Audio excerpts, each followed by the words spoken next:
Finishers MMA, finishersmma.com, @finishers. That's how you find them on social media. These guys have a show with us every Monday called Now We Go. You can check it out. Zach, JM, Thor, Grace, there's too many to name that come out of that school, and they are killers in the game. They are the biggest MMA jiu-jitsu school in the area, and they are owning the East Coast. You can contact them at 610-438-0746. Ask for Andrew. They are at 3761 Nicholas Street in Easton, PA. They have 2 locations as of now, Bethlehem and Allentown. They are growing into 3, 4, 5, 6. I would say they are taking over, but they already have. Check them out on all of their social media. They are awesome to follow. And if you're looking to get in shape, you're looking to choke people, you're looking to do anything at all to better your life, finishersmma.com. AllValleyRooter.net. That's not how you pronounce it all the time. I just say it that way. All Valley Rooter, Jared LaBarba. He is my plumber. He's the show's plumber. I'm getting him plumbing business all over, and I love that he is getting what he wants. He has 24-hour emergency service. He is certified, insured, and professional. You can follow him at All Valley Rooter. He's on social media, and you can find his information at allvalleyrooter.net. Jared came down over the weekend and he fixed a problem down here. He's super professional. I love him as a person. I love his business. He grew it, and he's doing his own thing. It's allvalleyrooter.net. It's 24-hour professional plumbing services. He can help you out with everything you need. It's 610-762-1656. He's certified, insured, and professional. Do not be afraid to contact him for any of your plumbing needs. Support Jared. Jared supports us. Luke Delmar Handmade Custom Knives.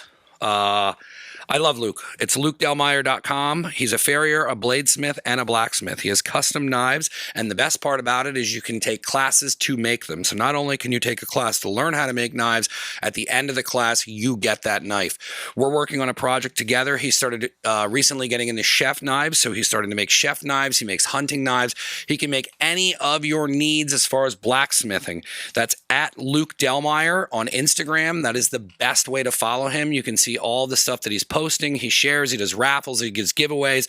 Check out all things Luke Delmeyer at lukedelmeyer.com. We've had him on the show before. You can dig down in the library, listen to how he got started and where he's at now. I'm excited to work with Luke. He's a really good friend of the show, and I'm excited to showcase his chef knife that he's making me. Check out all things Luke Delmeyer at lukedelmeyer.com. Farrier, bladesmith, blacksmith.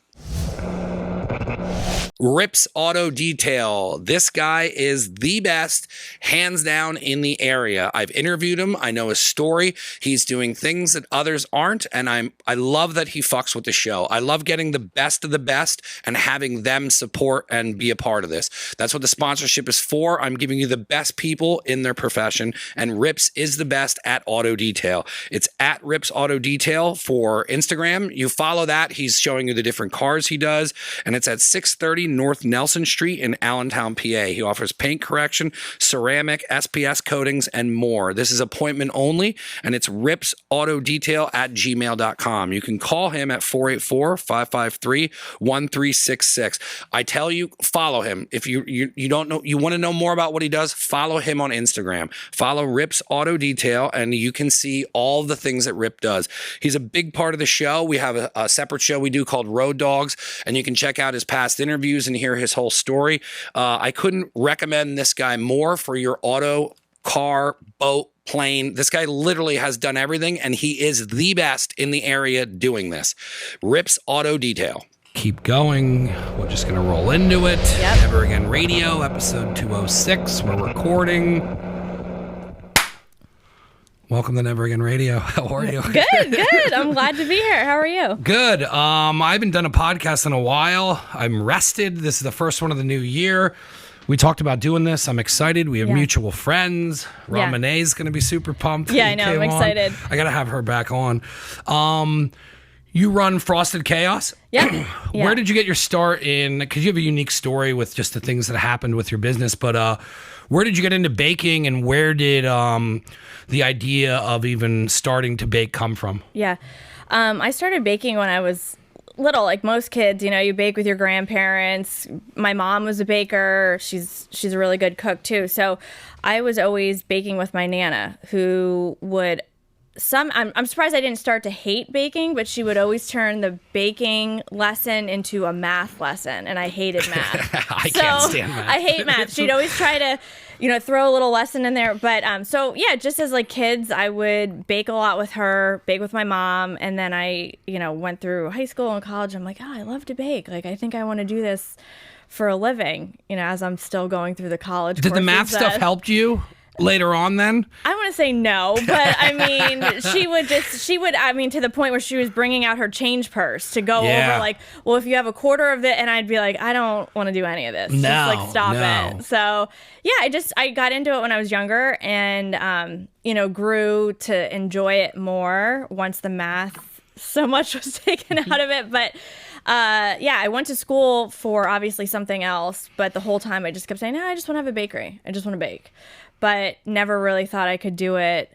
Were you still baking the entire time for your friends or anything? I was. So I was always doing things on the side. And then it wasn't until, I don't even know, after college, I don't want to say I worked a normal job, but I worked a 9-to-5 job and decided, I'm going to give this a shot, and started working part-time for a local bakery to see if I really would enjoy actually doing it for a living. And then it kind of just took off from there because I was doing things on the side for friends and family. I was just thinking, hey, cupcakes might be cool to like start out doing. Someone gave me like a cupcake book. I don't know. What were you doing in the bakery? Because that's a big jump and a transition into where you have an idea of a dream or a passion, and then when you get into somebody else running one for a business, it really, that's like the make it or break it of whether or not you're going to do it. Because then sometimes you're like, well, this person's crazy and I think I could do it this way. Or like you start developing your idea. Or that's how it was for me when I would work in kitchens and stuff. I'd be like, all right, well, if I had my own place, I would do it this way.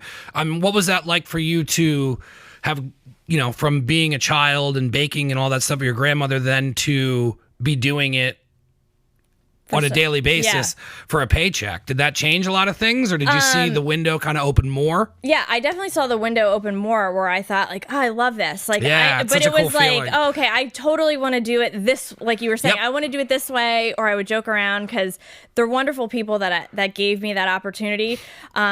The husband was always very, if you have your business, you got to do it this way. And I would always think in my mind, everything he's saying, I'm going to do the opposite. Like, it's not, I wouldn't even, God bless him, but you don't even do it out of spite. Cause I've been in those situations where you just see, cause they're in their business. Like we were talking about this before the show, where like you're in the deep end of the pool, so like you don't see things that somebody outside of the pool sees. So like sometimes when you get into those situations, you're like, oh well, I would just cut all this nonsense out and just sell cupcakes. And then I would have no headaches, and then I could just make money selling cupcakes. It's cool to go through that. I think everybody who is looking to get into something, whether you want to cook or you want to bake, you should try and find a job in that industry. When I started working with t-shirts, I was like, all right, well, what would help me? And then I started working in a screen printing shop. And that's a totally different business than selling t-shirts to people at a bar. So, but what it showed me was the structure behind a business, and then how much a t-shirt cost. And then you start looking, all right, well, now I'm learning how to do this. And if you stay in there, you can essentially go towards starting your own thing. And it was one of those things too. He was more so trying to teach me about like the financial aspect. Which this you is already what hate. which I already hated. And I was more of a, oh, I want to do this for free. I want to donate and kind of get my name out there. And he would always be like, you gotta, not. And that's when I always be like, yeah, I'm not doing that. I'm gonna do it this way. And but it was awesome. It was a great experience. I met a lot of really cool people that I'm still friends with today. And one of the ladies is still, like, I always call her like my right hand lady. So if I have something really big going on, she's always the one that's there to kind of help me crank a lot of things out. So it was a positive experience, but it just opened that window for me to be like, I want to do this full time. And that was I don't know, almost 14 years ago. That's so crazy. Yeah, it's nuts. So what'd you do first to start kind of creating the business? I'm sure you had the idea in your head. So then you step out of working with them and then start doing more on the side? Yeah. So like I said, somebody gave me, I think it was like really honestly when like the cupcake craze was just beginning. Somebody said, I know you love to bake. You should really like, here's a book of all cupcake stuff. So I started doing cupcakes, and then I started seeing how, people really are into the cupcakes. And then I started developing more and more flavors, and that's what I started out. The cupcake game's crazy. Yeah, I just started just doing cupcakes. That was it. I was always saying, I'm never going to do cakes. I will never do cakes. And guess what I'm doing the most of? Cakes. Yeah. It always turns that way. Exactly. But that's where I kind of got the jump start, and I thought, hey, this is pretty cool. Like I started to. Did you have a name for it back then, or back then it was Sugar Babe Cupcakes. Yeah. And I was doing that. I want to say for maybe about a year and a half, like really building up my name. Did you have a location at that point, or you were just doing it out of the house? I didn't have a location. I was doing it actually. I was renting commercial kitchen space it's not even there anymore. They like tore it down. The Masonic Temple in Bethlehem. There was the kitchen. They would do the receptions and stuff there. So I was doing it out of there for a while, and I was so like, I want to shop. I want to shop. Again, not knowing everything that goes into it. No. And my dad would actually tell me all the time, just build up a following. You know, you want to kind of have a solid base before you open something up and then you don't have customers type of a thing. Solid advice. Yeah. So I did. I waited as much as I was, you just want to go and you just want to get started. And then I found eventually, I think it was in about, was it like 2010? I found a location in downtown Bethlehem. So that's like a whole other podcast story. But so I just started. I got a location. It took a long time to open up because of all of like the hoops I had to go through. Crazy. It's ridiculous. And that alone, I always said, if I survived that and still wanted to bake, that was pretty telling. So I stuck it out. I was in the brick and mortar for a long time. That location was there for a while. And then another location opportunity popped up because that was just getting kind of out of control. But when you started there, what was it like? Were you having pickups there? Was it open to the public where they could come in and buy cupcakes daily, but then you were also doing your orders? Yeah. So I was open. I think when I first started, I was just doing like Thursday, Friday, Saturday, or maybe even Wednesday through Saturday. And then I really, which was awesome. Like you have the luck that your business is growing, the word is getting out. Now I'm doing more. And you got some time down. Yeah. And I was literally doing everything myself because of the backstory on what delayed me for 13 months with opening there. I still had to pay rent. I couldn't bake out of there. You hear those stories a lot, and it's crazy. It was just insane. So I didn't want to like financially be like, I can't bring anybody on. Like I'm going to do this myself. And I was running the rat race. At what point were you like, I should have just stayed at the Masonic Temple? Probably every day. Probably like 10 months. Because it was probably just quiet there, and 10 you months made your stuff and then you left. Yeah. I was just, it was slowly, you're doing the grind and you're like, I still love this. But then you get to a point where then I was doing more things. I started doing desserts for one of the local restaurants downtown. I started getting more into the wedding aspect. Did you like doing the desserts for restaurants, or was it just a lot of work? It was a lot of work, and the schedule's a little crazy, so I still try to how to maintain having a retail business, doing like catering, if you will, weddings, and then doing the pastry chef side of it. So that's crazy. Like I look back on pictures in my phone of like when things were just insane, and it gives me like PTSD. Like when I look at it, but it's crazy when you start out and you're in the beginning stages of it, and you go to that new growth, and you think that you have to take everything. Yeah, I have to do that. I have to do this. I have to do that. And then like how we were talking before the show, like where we're both at now, it's like now you kind of look back and you're like, man, like why did I do that to myself? Yeah, I mean, that's where you have to learn to like set a boundary. I never learned that. No. I'm still struggling with that, but I just wanted to be, you want to be a part of everything. So, and you don't want to let people down. Yes, that is a big thing. And I always would think, well, I'm still growing my business and my name, so I really want to get it out there. And, it was great, but there came a point where that first location just wasn't serving me anymore. And I decided to switch gears and and go I'm not going to be open retail. It'll be pickups. Like people can just order. I'll put out a menu every week. They could pick up here. This is where they're going to pick up their birthday cake order. And I'm still going to do the restaurant stuff. And I'm still going to do all the weddings. You know, weddings was primarily turning into what my business was becoming. I was doing, I don't know how many weddings a year. That was like more of my thing. So slowly, was that the most profitable thing to get into? Was the weddings? At that time it was, and for me it was like, okay, cool. Like I don't have to be open 3 days a week, killing myself trying to like crank all this stuff out. Where you had the unpredictability of you don't know if people are coming in that day, and it's immediate mass exposure to a couple hundred people. Exactly. So I love doing the weddings. I still do the weddings, but like I said, things kind of changed for a while. I was getting like super burned out. That's fun. It's like where you just start to like hate everything. And I knew at that point, I'm like, you know what? I'm not enjoying this like I was. I got to take a step back, or I got to put myself first, because it was affecting my health. It was affecting like so many things. And at that point I had already switched. I just moved down the street. I didn't move far from my first location, but it was just a better setup for me. It was basically the kitchen. You know, people could come in. It was like a long bar with stools. Like people could sit there and watch you. You know, I would do like cupcake decorating classes there. So it served that purpose. And it was a great spot. It was just, at that point, I was just doing a million things, and I was just like, I don't like any of this anymore. I hate saying that, because no, I mean, I'm still baking. That's the truth. And like when you said about how you burned out, like I burned out 3 times, and then I didn't realize I was burned out until I took last week off, and then I was like, oh, you burned out again. Yeah. And like people act like it's not common to do that when you start your own business, but like I think people should be more honest about it, because you're going to burn out multiple times because you're trying to make something work.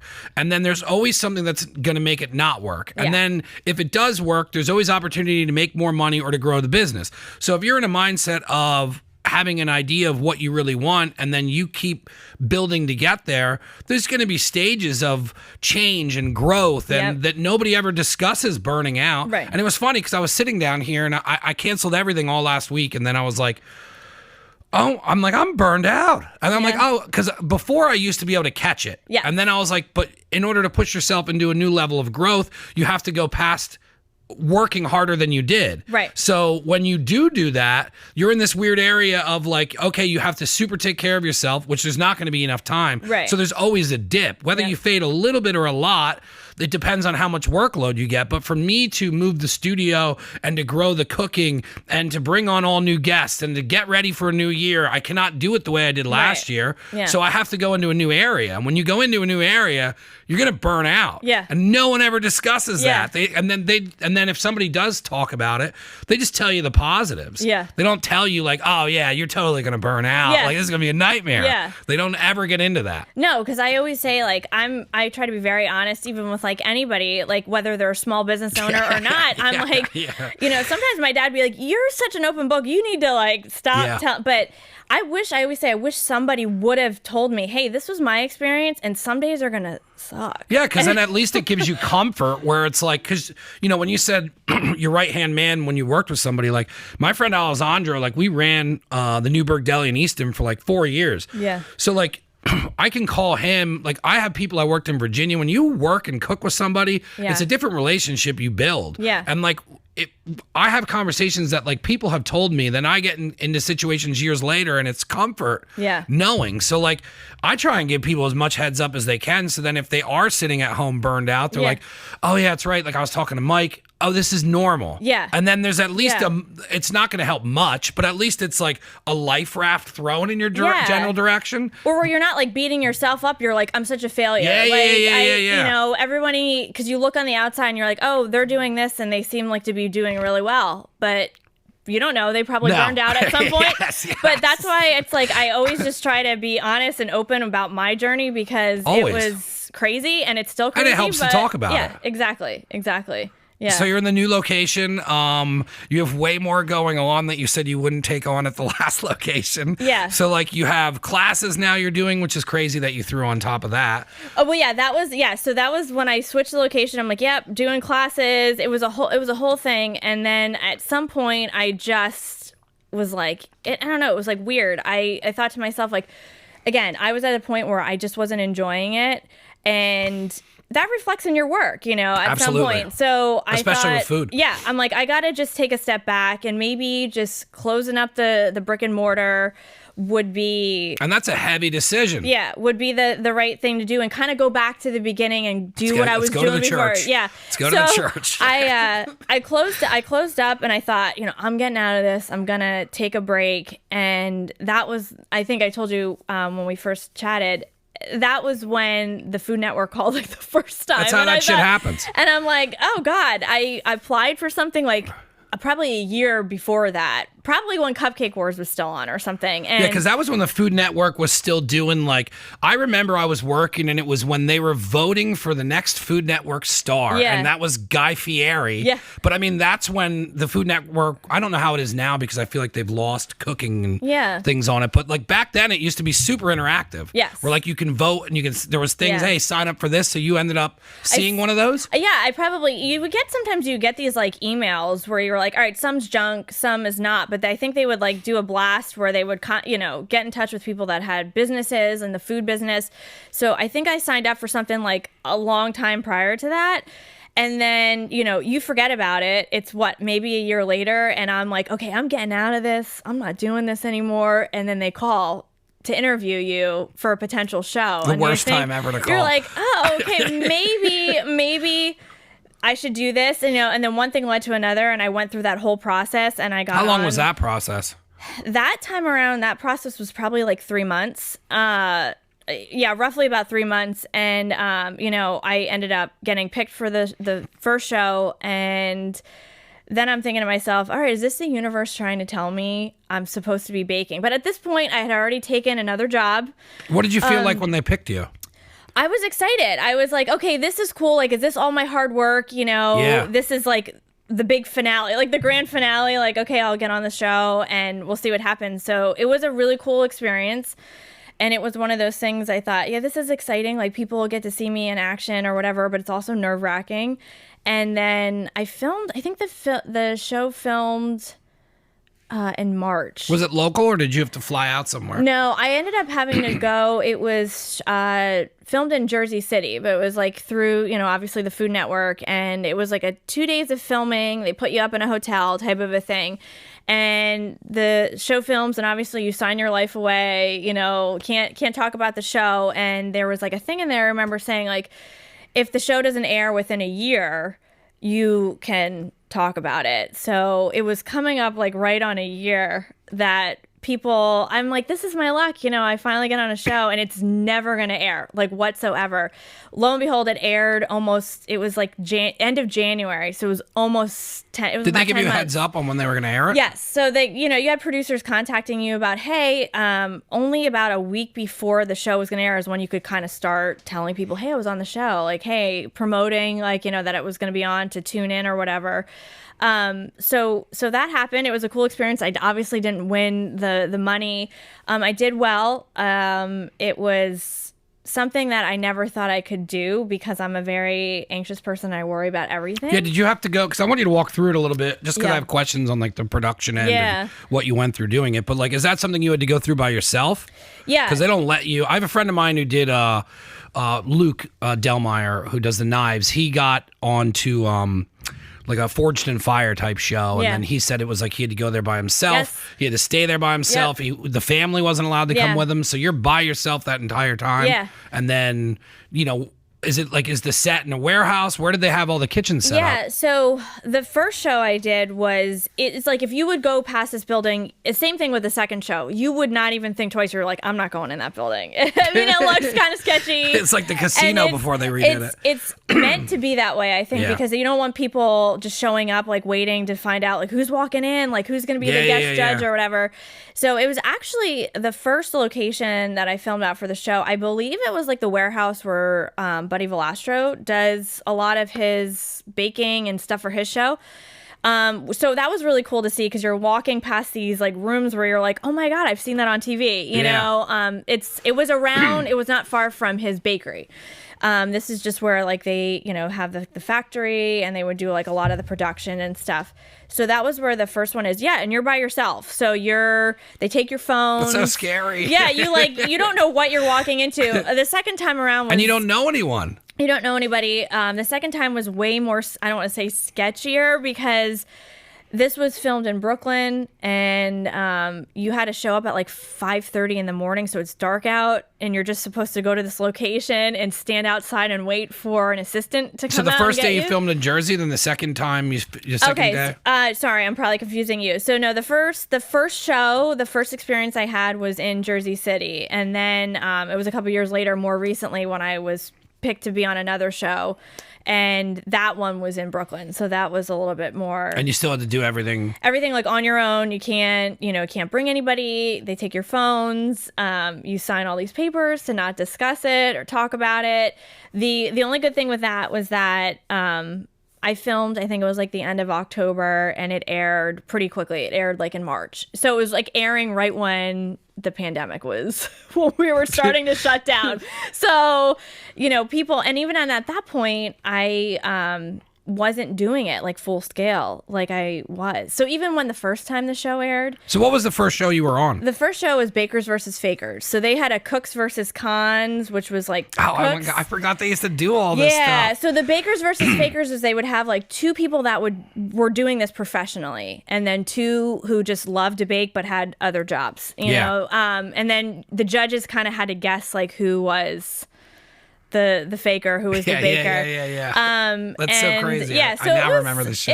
It was super cool, because the judges were great, and I can't think, but Alex Gurnishelli was one of the judges. So you see her walk out, and I was like, shit, like, because you see her on TV, and you're just like, she's this top-notch chef, and then you just like the nerves really kick in. But she was great. She was, if you watch the episode, she was like gunning for me the whole time, but again, you see that and you think, oh my God, she was terrible to her, but she wasn't, you know. After we would be done filming, she would give you like a compliment, like that was really great, like whatever, just giving you praise and stuff. So that was the first show. And could you see a lot that was done with editing? Yeah. Yeah, like that's where you start I mean, even the Tiger King thing was 30 seconds and they cut. Yeah. I'm like, wow, they chopped a whole segment we did down into 30 seconds, but then they took 15 seconds from one, 15 seconds from another. And then, because like the first time I heard it, I was like, oh man. And then the second time I was like, oh, Zach wasn't talking about that. And then I was like, oh my God, they just edited it to make it sound like Zach was calling this guy a loser. And then I was like, holy crap, if they did that for our 15 to 30 seconds, what do they do when they have an entire show? Yeah. Yeah, I noticed it like more. They definitely did that in the first show I was on. I noticed it, but I noticed it way more in the second show. I don't know if it was because it was not that you have an eye for it now too, doing it. Yeah, like the second show was more intense for me. It was. I don't want to say it was a more popular show, but it is. It was Chopped. Like people know that show. Like that's a more. Yeah, I have like friends who get together to watch Chopped. Yeah. So watching it, I mean, and I knew, because you're standing up there, you're there, like even when they're judging you on your dessert, you're literally up there for one person, and those judges, it's 45 minutes to almost an hour that they're just doing on one of your dishes. So you figure, and there's 4 of you. And they cut that to make it sound, so what, each person, I think the judges, they cut it to, when watching the show, is a minute of them talking. It's crazy. So like, you know, they could have like a million and one amazing things to say about your dish, and maybe one negative, and they'll maybe just show that or whatever. Yeah. So you know that they're gonna cut things out and edit it. So that is like, you have a different eye for it now the second time around. But both times it was like, you know, my life was different. The first show I thought I was getting out of baking, so people were contacting me like a whole year later. Well, how do I find your stuff? And at that point, I was back baking, but I was doing it out of the dairy store where I am now, the Bethlehem Dairy Store. The Cup, people know it as that too, in Bethlehem, where it was just people were picking up orders there. I would do maybe like a Friday and Saturday. That's every gotta be other a cool week. vibe to bake in, though. It's great. Like everybody there is awesome. The owner, Mr. B, is fantastic, and that was I was like, I'm comfortable with this. Like, I'm still enjoying what I'm doing. But then that show airs, and people are like, well, how can I get your product? And this was when Chopped aired? This was the first show. Yeah, so you're still in between. So I was still in between, and then the second thing with like when Chopped aired was I'm still out of the dairy store, and Chop airs, and now it's COVID. Like literally, I just don't remember watching that episode. I think it was like March 16th or something. And I even thought, I'm going to have that just started. Like, yeah, I'm going to have a viewing party and like rent out like a restaurant to do this. Cause I did really well on that show that I wanted people, I wanted other people to experience it with me and kind of celebrate. And you have new direction and vision. So like, I love how honest you're being with, because that's real life. You're explaining what goes on in the person who's an entrepreneur, a business person who's unsatisfied with what they want to do, and then sometimes the work's too much, so then you're kind of still trying to find your way, and that's very important to point out because that's real life. I'm still going through that now, especially with like where we're going next with like trying to do brick and mortar for a bagel shop and a new studio, and it's like everything's just so wide open, and it's like, but because I've gone through this and because I burned out, I'm paying attention to what I want. Yes. Not what I think everyone else wants to see me do. Yeah. And there's a huge once you turn that around and you're like, okay, let's pay attention to my mental health. Let's pay attention to not burning out. Right. Let's pay attention to how much money do I really need, is to thinking how much I would when you take money out of making you happy, that also changes a lot of perspectives. So like for you to be in that in between, and then you go do Chopped. And I want to kind of walk through Chopped a little bit to where we get to where you're at with the viewing party. But like, how is Chopped different? Because that's got to be way different than the other one. Because this one is like you had to have been nervous to go on that. Yeah, I was super nervous, and I even thought, like, you throw yourself out there, you put yourself out there where you think, I'm never going to get picked to be on one of these shows. This is just a cool experience to go and then when you're like going through more and more interviews, and then they say you're going to be on it, and then they tell you, like, I was told that show, I was going to be on that show, like it was, say, the beginning of October of 2019. And you're like, okay, cool, I have like a couple months to kind of prepare myself. No, you're filming the end of this month. These are the 2 days, and they tell you nothing. Like the first show, they gave you an idea of this is how it's going to go. And I think we were allowed to bring, I don't know if I'm going to get in trouble for saying that, but the first show you were allowed to bring recipes on with you that you could kind of keep below your workstation to reference. You couldn't stand there and look at it. But now Chopped was a different story where they're like, we are not telling you what you're going to be making. You are not allowed to bring any sort of recipe on. You got it like written on your hand. Like nothing. Yeah. So I'm thinking, I don't want to do this. Like I was like, oh my God, don't pick me. And then when they say you're gonna be on, you don't want to say no. It's an opportunity. It's a huge opportunity. It's a huge opportunity, and I was excited, but it's so nerve-wracking. And even you go through the first round, and I did well. I am always thinking to myself, I don't know who just showed up today to do this, because I look calm, and I'm not a calm person. I get very worked up, like very anxious. And I even thought to myself, I'm fine if they chop me this first round, because I just want to go home. It was so stressful. How long was that to film? Because, how was the whole filming process of that? So you have to show up, like I said, you show up at like 5:30 in the morning, and you're just like outside of this building. So you're there at 5:30. The longer you're there means the better you're doing. So they said if you do really well and you make it to the final two, you'll be here. It'll be like, I don't know, 16 hour, it could be like a 16-hour day. And it was. So you're filming, and I think we did not start like the actual baking until like, if I know correctly, like 11 o'clock, 11:30. So you're kind of going around getting situated and set up. But I just remember people, because I would look at those shows and I think, all right, they have to tell you what you're making. You have to get more time than what they're showing on the TV. That is completely, what you see is true. So yeah, no editing with you that. you open up that box or the basket. They gave you maybe a minute to walk through the pantry to kind of get familiar of what ingredients in there, and then the clock starts, and you're just like, it's got to be all nerves, because it's like you're on a set. And then you're around people you don't know. It's almost like the first day of school or something. Yeah, and then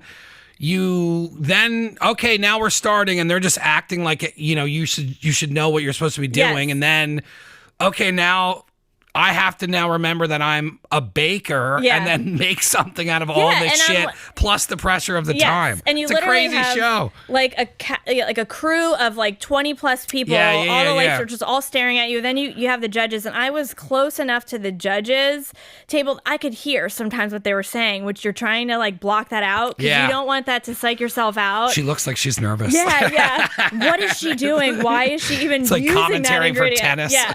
So it was wild. So like, the first round is over, and in my mind I was like, okay, cool, I had this experience, just send me home. Bye. Like, just chop me. I'd be more than happy Can I take a spoon with me?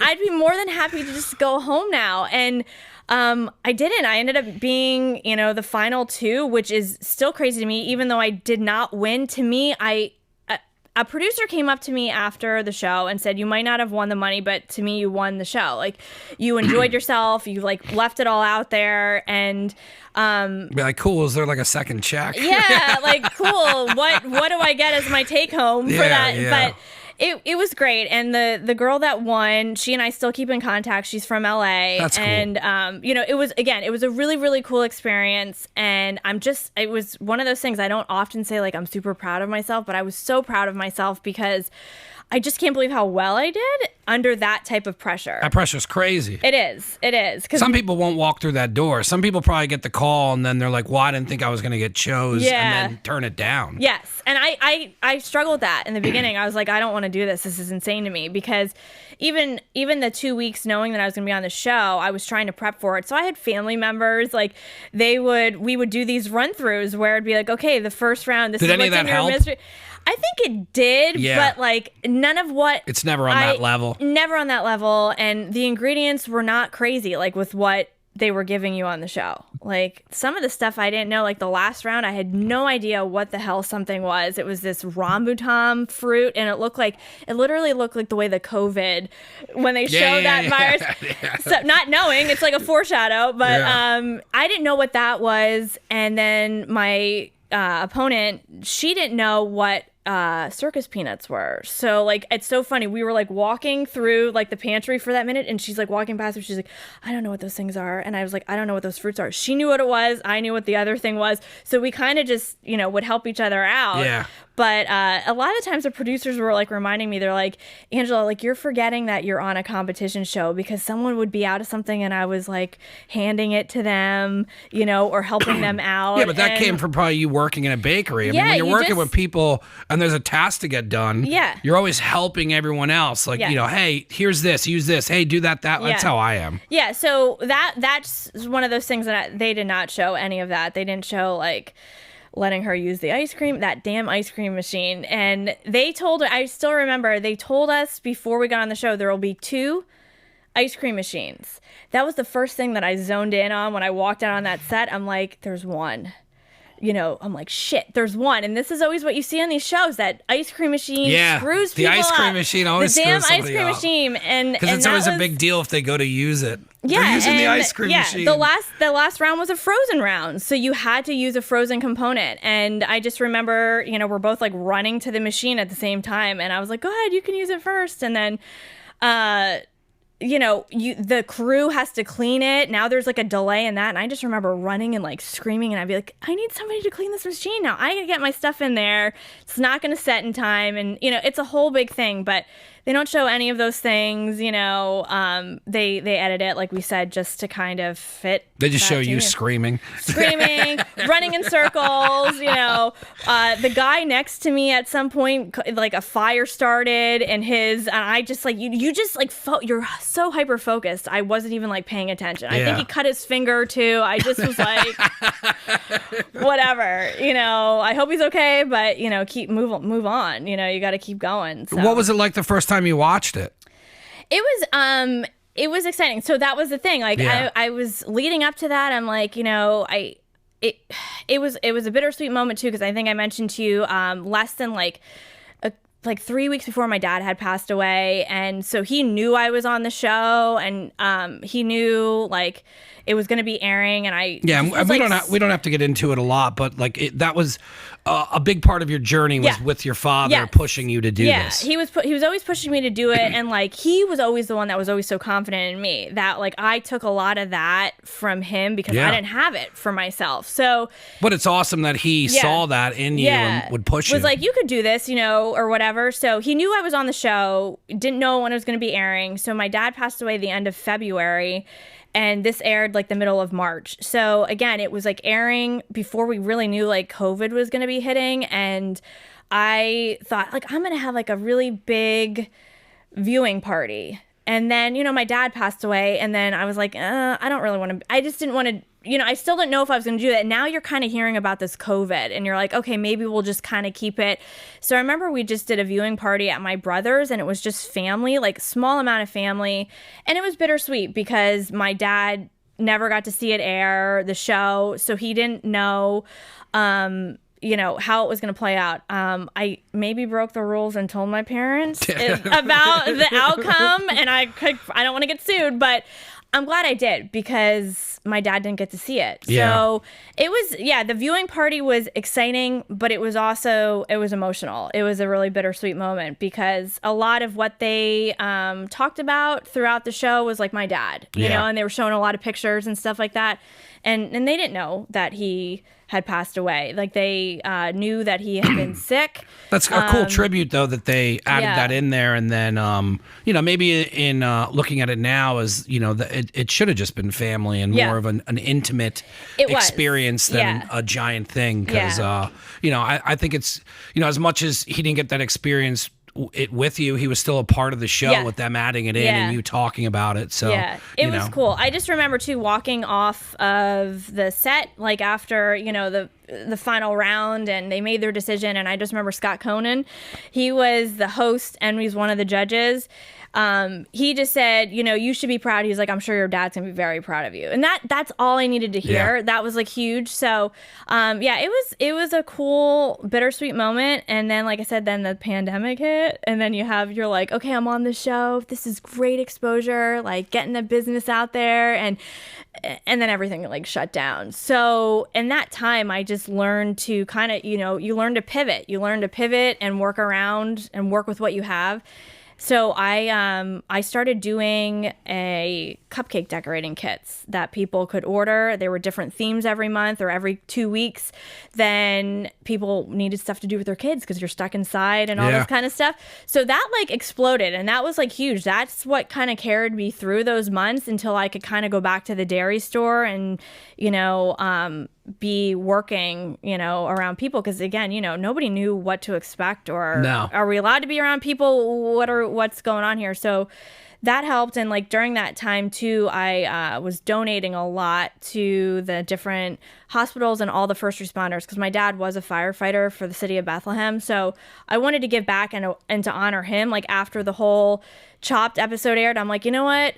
I'm gonna donate. Like I was doing cookies. I'm gonna do cookies and drop them off to all these people on the front lines. And that was my way of giving back, but honoring him. So that really helped me through that whole process and just get through those first like 2 months, 3 months, if you want to, of like the crazy pandemic starting. So yeah, it was good. I mean, it was just, again, you had to learn to pivot. I'm like, okay, cool. Like good exposure, but nothing is open. So like I can't really, I don't want to say like bank on that or whatever, but you just learn to adjust and adapt. And again, it was just a really cool experience to be a part of. Yeah. And I mean, there's always stuff you take out of things. I mean, even when you said the guy came up to you and said about your dad being proud, it's like the older you get and the more you get in these games of trying to follow a dream out, you start realizing that sometimes it's not always going to be exactly how you see it, and it might not be this big storefront, and it might not be the ideal situation. And then you start learning that you take these moments out of things, and it's as stupid as it to say is, I always say it's like these silver linings. So like you learn something out of everything. Like last year I had a bigger guest, and I made the mistake of not booking them immediately, and I said, oh well, we'll talk next week. Well, that conversation never happened because they're so busy. And I was upset about it, but then at the same time I was like, well, what did you learn? And that's how I look at every situation now. I was like, well, what did you learn? Well, I learned now that if I have somebody who's interested on the show, that I book them and I follow up. And I'm like, to me, that's worth way more than what I would have gotten out of that episode if they came on. And they still could come on and whatnot, but there's always a situation where it's not always bad. And it might not be, it might seem bad because the idea of it is what you created in your head and you want to cross that imaginary finish line. But in the same aspect, the amount that you take from what you pay attention to not getting there is way more beneficial than actually crossing that line. 100%. And I always say, like, even though I didn't win like $10,000, like, it meant more to me to get up there and do what I did, because anybody that knows me, I struggled for, like, I still, we all struggle with your self-image, things like that. I had a background where, I struggled for a long, long time. And to me, to be able to get up there and do that and know that, okay, now people are also going to see me on TV and criticize me. And I was like, I was so proud of myself. And that's something that you can't take away. Like, that meant more to me than, and I know people are like, yeah, right. But it did. It meant more to me than winning $10,000. Like, I just was able to, like, go out there and prove something to myself and know that, like, I can do this, because I never really ever had that confidence in myself, no matter what it was, whether it was baking or just me in general. So that is something you can't put a price tag on. No, and I think those are the actual steps to becoming closer to doing what you actually want to do in life. Because, like, you could have won, you could have gotten that money, it could have blown up, and then now you'd be 200 times busier than you were before, and you still haven't found out what you really want to do with this craft. And then now you're miserable because you have an over-successful business that's just stress, anxiety, and then now you have to rely on others to fulfill what other people want. And it's hard with the food industry because, and a lot of what I do with the pop-ups and what I'm trying to do next is, like, you don't have control. You are at the beckon of what the customer wants. And I always thought that was bizarre.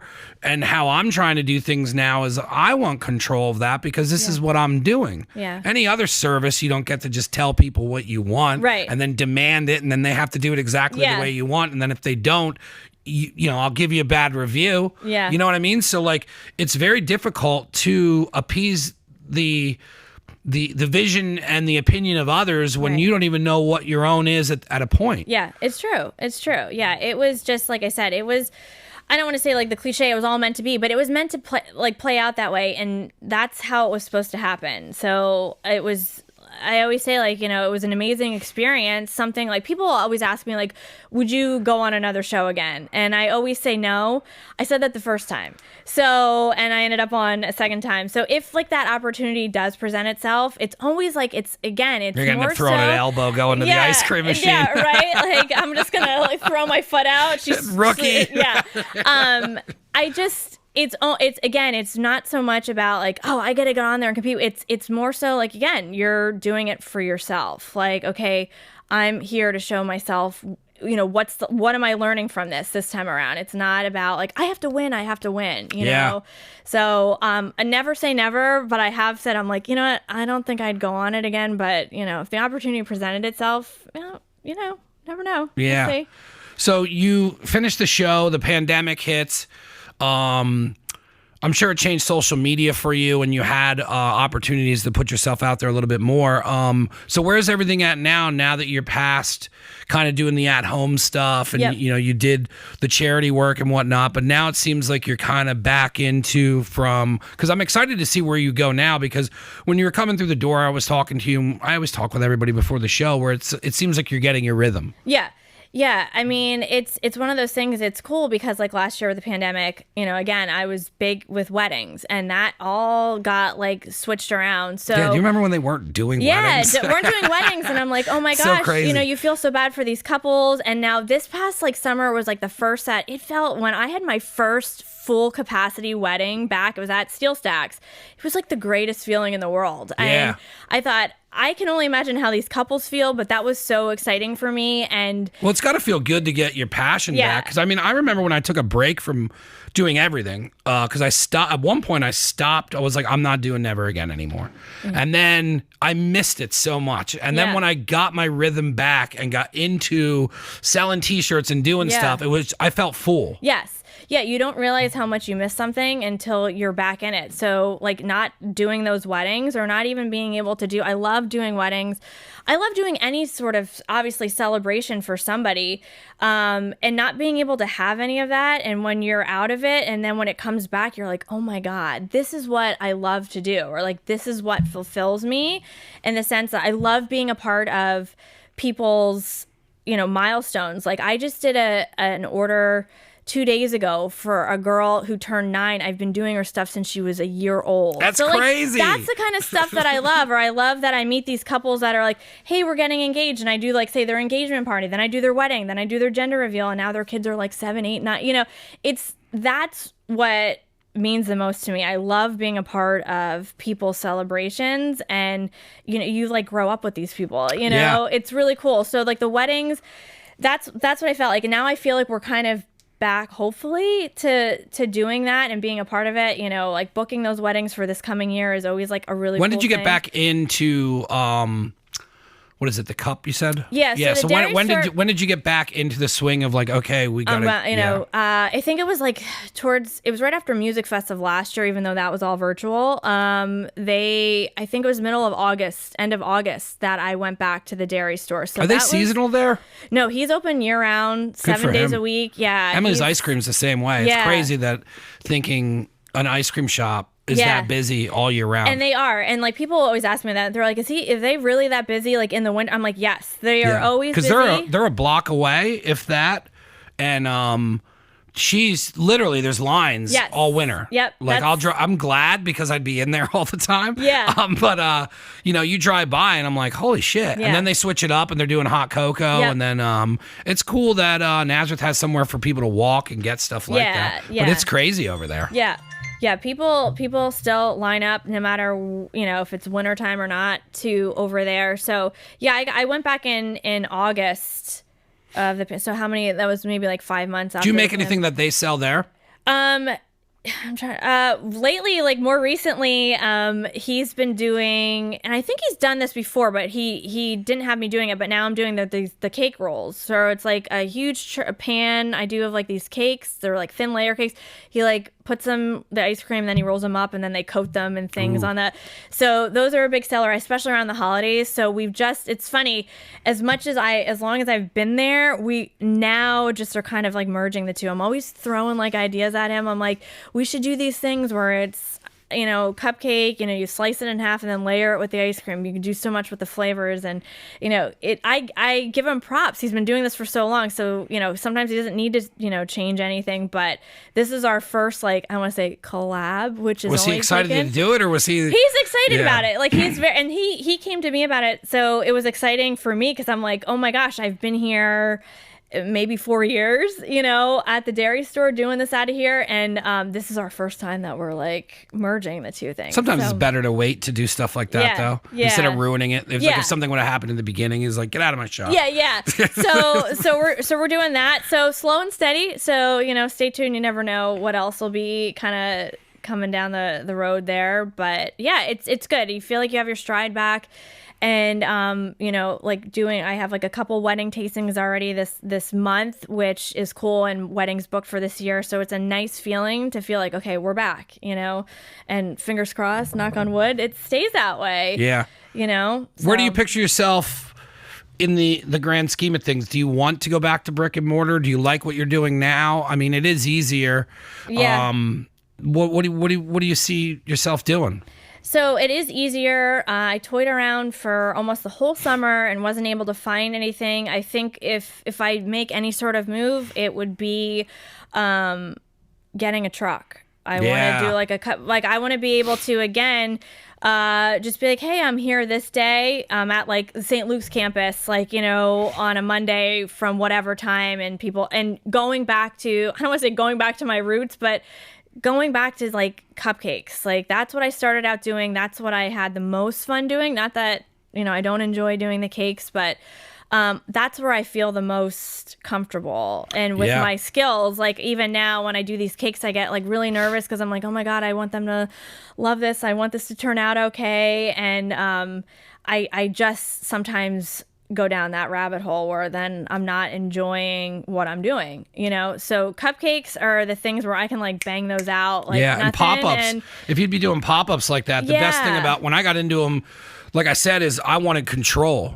So like, if I go to an event, I can bring 100 burgers and then I know I'm going to sell out. Yes. Or if I don't know, if I'm just being introduced to a new bar and they can't guarantee numbers, I'll bring 50. Yeah. And then I sell out immediately and then I'll be like, cool, I'll bring 75 next time. Yeah. But with overhead at a store and stuff like that, it's like, you have bills to pay. A cupcake truck would be rad. How do you picture only because I enjoy seeing how things are, but like, how do you picture the truck? Is it like a truck that like a food truck, or I think like it's a van and set up a tent, or like how do you want to do it? I want to have like a truck where it's not like a huge truck where I wouldn't be able to drive it. Like that's always like what I was looking at, and I don't necessarily. My whole vision would be able to. I don't need like all of the kitchen equipment on there because I would be baking still like at the dairy store or renting or something, and then you show up to, like you said, a pop-up event, or you're at a winery or something, and it's like, these are the flavors, and it would be cool. It'd be like the window. I want to keep it simple but fun, and that would be something too. I do these weddings. It's such a novelty. Like you show up with the truck and people come out, and then it's part of the experience. Yeah, exactly. So that's more so where I see this going. I definitely don't. Yeah, you can set up high tops. Yeah, I don't see doing like a brick and mortar again. Again, never say never, but that would have to be under the right, like, if somebody was coming in and had a great opportunity. But that's where I see this going. And honestly, like 12 years ago when I really started the business, that's what I wanted to do. I was like, I want a truck, and then you can go out of the state with it too. Yeah. So I did a wedding in October, and it was in Indy. And it was like my first, like, I don't want to say out of state.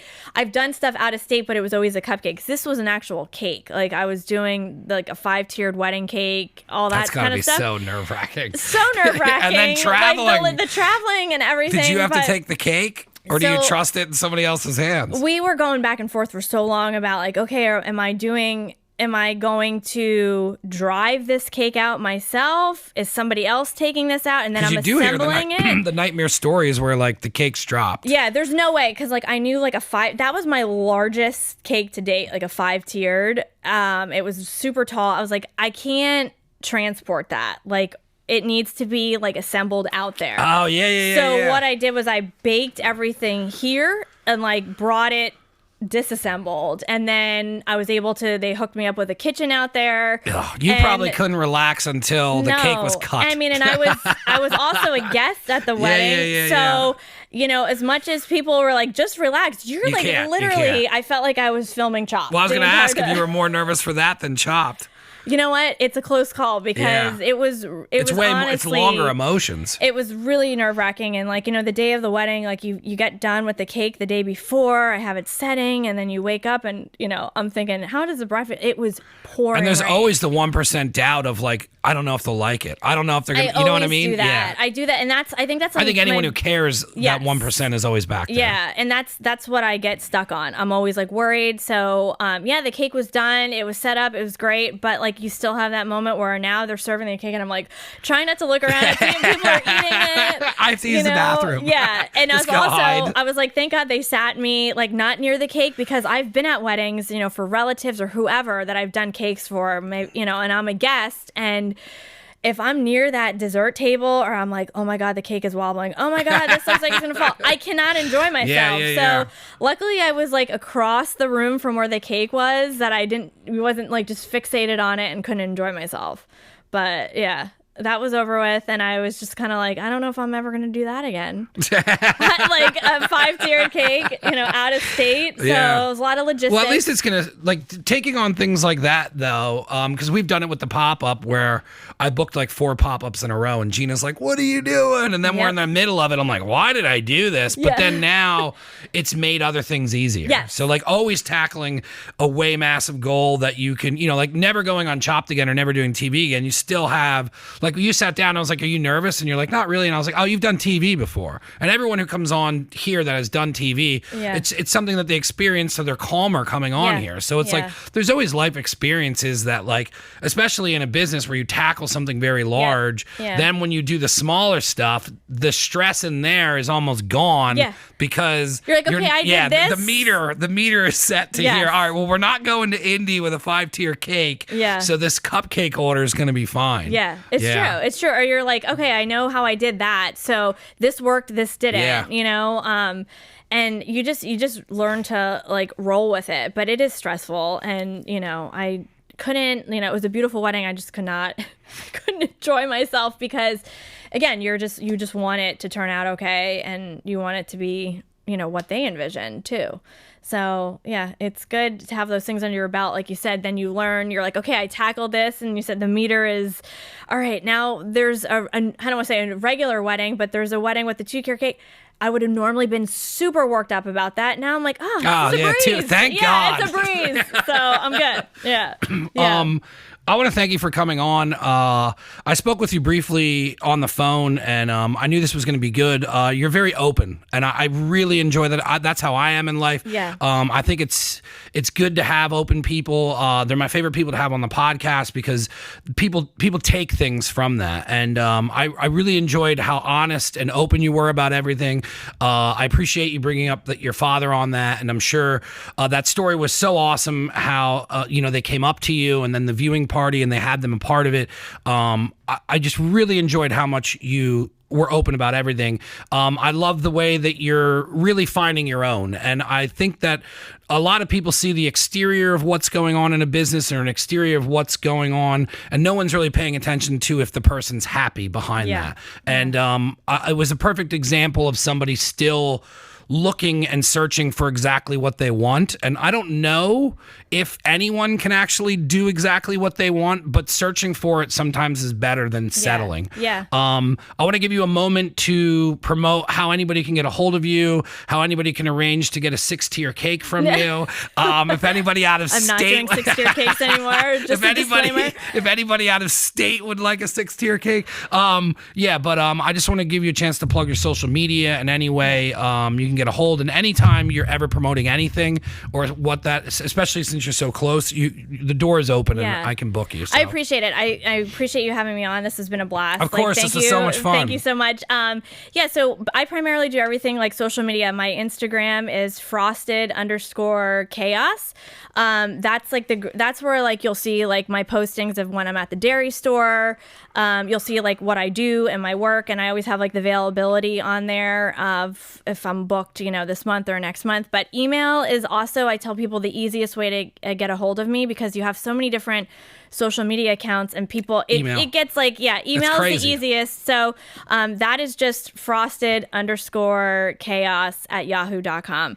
And like I said, on my social media channels, I always put when I'm going to be at the dairy store next, so people can look at the menu, pre-order ahead of time. I always encourage people. Do you pick people. up there? Yeah, so people do the pickups. I have stuff for walk-ins, but it's easier and people are guaranteed like, okay, I wanted this many in this flavor. Because sometimes when they get there, it's till I'm sold out. Sometimes I sell out before people can get there. But if they pre-ordered ahead of time, they're like, oh, I'm good. Always pre-order. Always pre-order.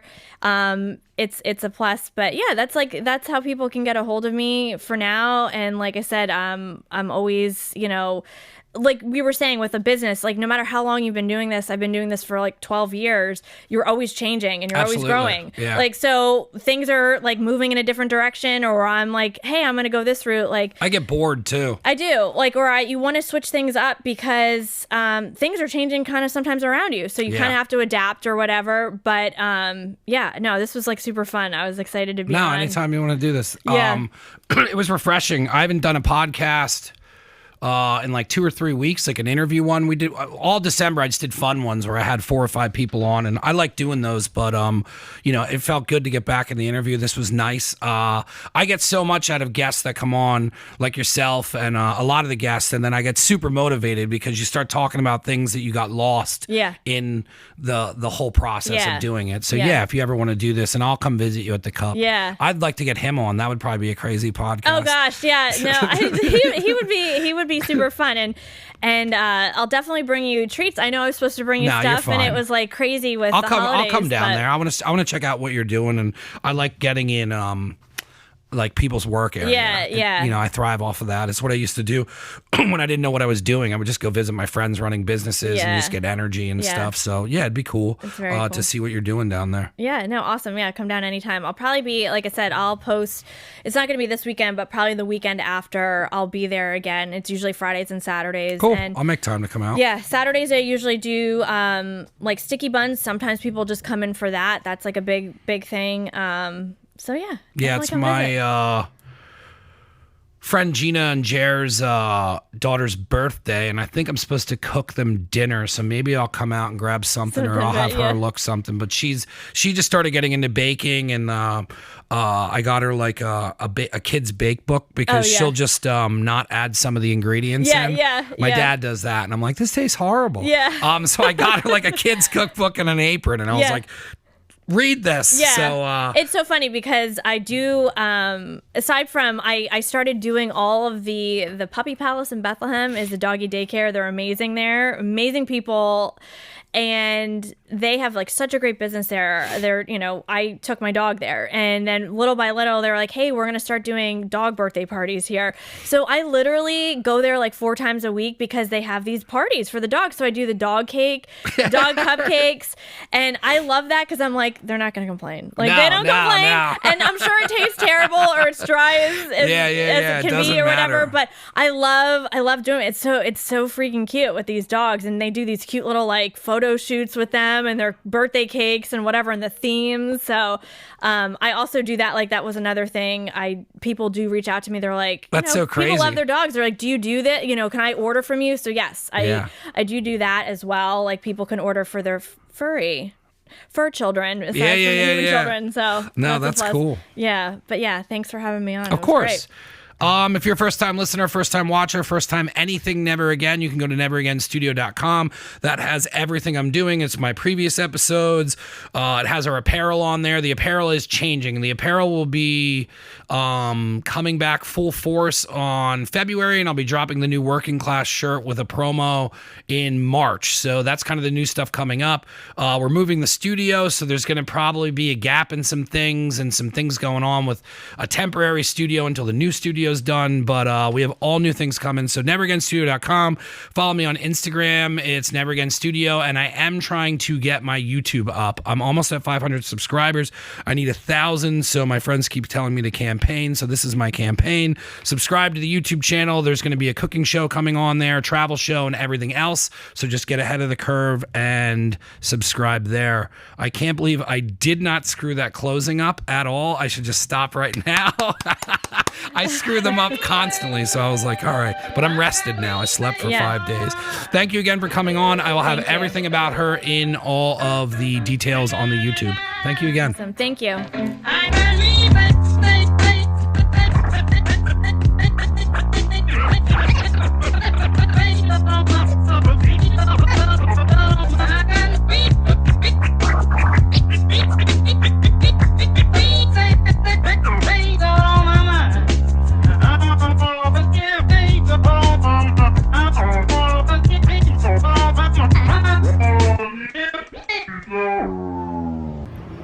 Never Again Radio. Get into it, brother.